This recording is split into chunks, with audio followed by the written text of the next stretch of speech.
Alright, folks, it's time to do the TLDR version of the racial alignment changes. Now, we just did the expanded version. TLDR is going to be 10 times shorter, as I promised. So let's get the TLDR started. Alright, Legacy version 1.34 came out yesterday, and also, technically, no, yeah, 1.3, he did the, whatever, they're backwards. Anyway, fine.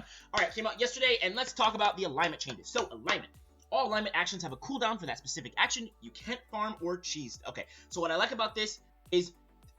Actually, I'm fucking bad, because I didn't realize that I put this... Okay, whatever. Anyway, good. They all have cooldowns for specific actions, so you can't farm or cheese this. And I will go over that code. Okay, moving on.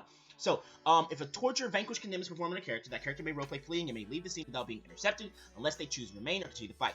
I love this because this encourages people to do things, but isn't as punishing with death, and it really adds to the plot. Okay? We get to see further plots, like maybe the kids of kids still having beef with each other. That's really good. Okay? Alright.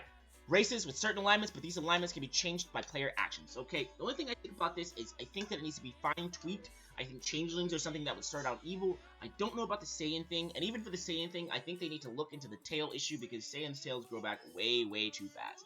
But otherwise, I like the effort, I like the direction, I think it's a good change, okay?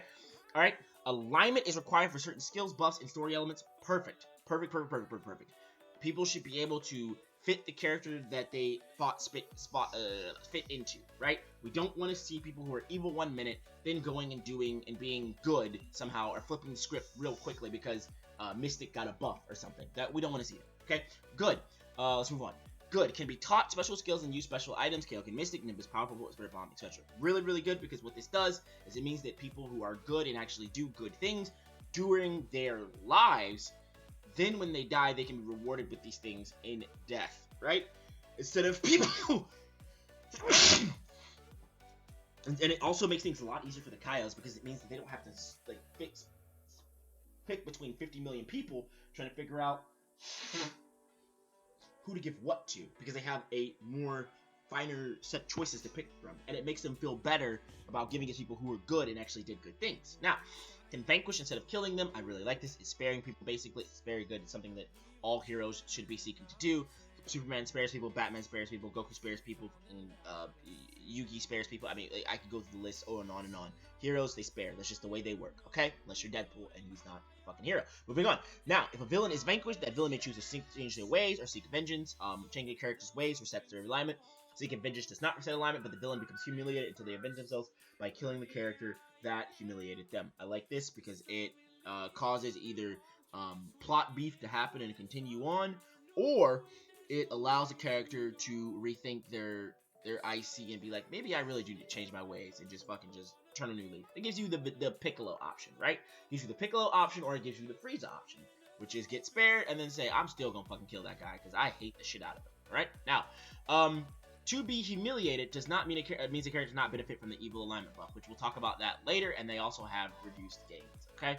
It's not the end of the world having reduced gains. It doesn't mean you don't gain. It just means you're going to have to be training a little bit longer. And that's also not inherently bad because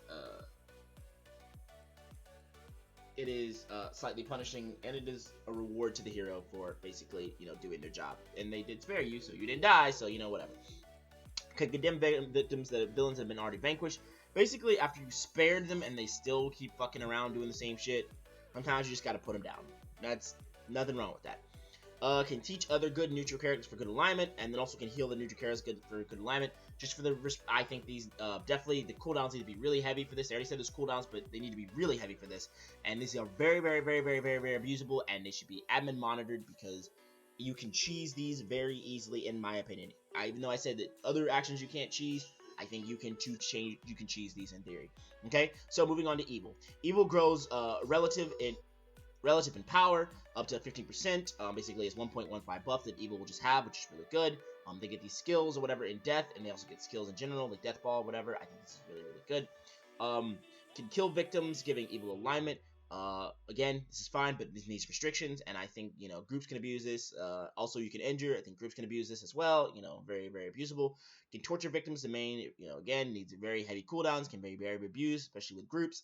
And you can steal the victims. Again, these heavy, heavy cooldowns are very, very abusable, and groups can abuse this, gang squads. Now, here's my thing.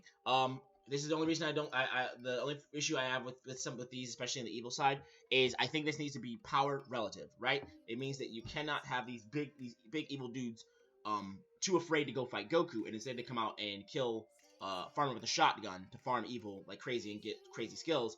While Goku is like sitting there like, hey, I'm looking for you guys, I'm trying to stop you guys, and they kill Farmer with a shotgun, they kill Bulma, they log off. They kill Bulma with a shotgun, they kill Bulma, they kill Bulma's dad, they kill the maid at the shop or whatever, they log off. Like, whatever evil they get from these people, whenever they do these small kills or whatever, it needs to be very relative to the power difference, which means that the power difference is massive, they get basically nothing. So it's not even worth their time.